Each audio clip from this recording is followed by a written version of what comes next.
9,000 கோடி ரூபாய் உங்க அப்பா வாங்கினார்ல, ஏன் வாங்கினாரு, எதுக்கு வாங்கினாரு, உன்னால மறுக்க முடியுமா அப்படின்னு இந்த அவதூறு ஆதரவு உதயநிதி ஸ்டாலினை பார்த்து கேட்க, உடனே உதயநிதி ஸ்டாலினும் உன் மாமனார் தானே கொடுத்தாரு, போய் அவர்கிட்ட கேளு ஏன் கொடுத்தாரு அப்படின்னு பதில் சொல்ல. அப்போ உண்மையிலேயே மு.க. ஸ்டாலின் அவர்கள் 9,000 கோடி ரூபாய் வாங்கினாரான்னு கேட்டா இல்ல.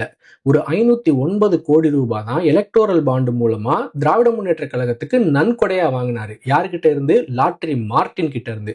அப்ப இது தப்பா சரியான்னு கேட்டா இது தப்பு கிடையாது. ஏன்னா ஒரு கட்சி ஒரு தனிநபர்கிட்ட இருந்து நன்கொடையா எலக்டோரல் பாண்டு மூலமா வாங்குறது சட்டப்படி சரியானது.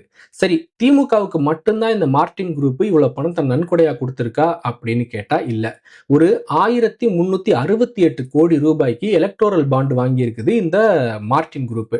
திரிணாமுல் காங்கிரஸ்க்கு 542 கோடி, அதுக்கப்புறம் ஆந்திராவில் இருக்க ஒரு கட்சிக்கு 152 கோடி, அப்புறம் பாஜகவுக்கு ஒரு 100 கோடி, காங்கிரஸ்க்கு ஒரு 50 கோடி, அதுக்கப்புறம் இன்னும் அல்லு சில கட்சிக்கு ஒரு 11 கோடி 5 கோடி இப்படி கொடுத்துருக்கு. சரி, எதுக்காக இவ்வளவு பணத்தை இந்தியாவில் இருக்கிற நிறைய கட்சிக்கு இந்த மார்ட்டின் குரூப் கொடுத்துச்சு அப்படின்னு கேட்டா, தமிழ்நாடு தவிர்த்து இந்தியாவில் இருக்க நிறைய மாநிலங்கள்ல, பெரும்பாலான மாநிலங்கள்ல லாட்டரி விற்பனை தடை செய்யப்படல. அப்ப இந்த மாநிலங்கள்ல எல்லாம் இந்த மார்ட்டின் குரூப் லாட்டரி விக்குது, தமிழ்நாடு தவிர. அதனாலதான் இவ்வளவு பணத்தை தூக்கி அந்தந்த மாநிலங்கள்ல இருக்க கட்சிக்கு கொடுக்குது.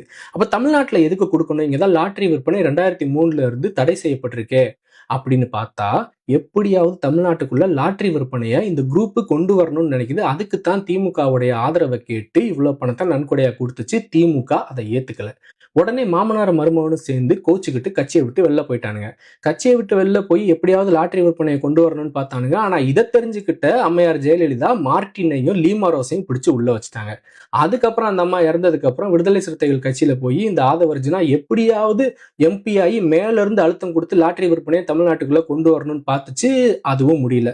சரி, என்னடா பண்ணலாம் அப்படின்னு யோசிச்சுட்டு இருக்கும்போது தான் நம்ம தலைவர் விஜய் அவர் தலையை கொடுத்தாரு.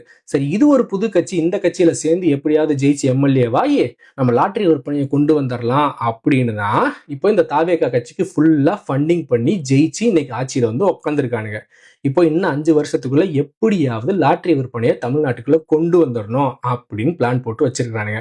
ஆனா இதை ஒரு ஆளா மட்டும் செய்யக்கூடாது அப்படின்னு பிளான் பண்ணி தான் மாமியார் ஒரு கட்சி, மருமகன் ஒரு கட்சி, மச்சான் ஒரு புது கட்சின்னு இப்போ ஒரு மாஃபியாவா தமிழ்நாட்டை பிடிச்சி வச்சிருக்கானுங்க.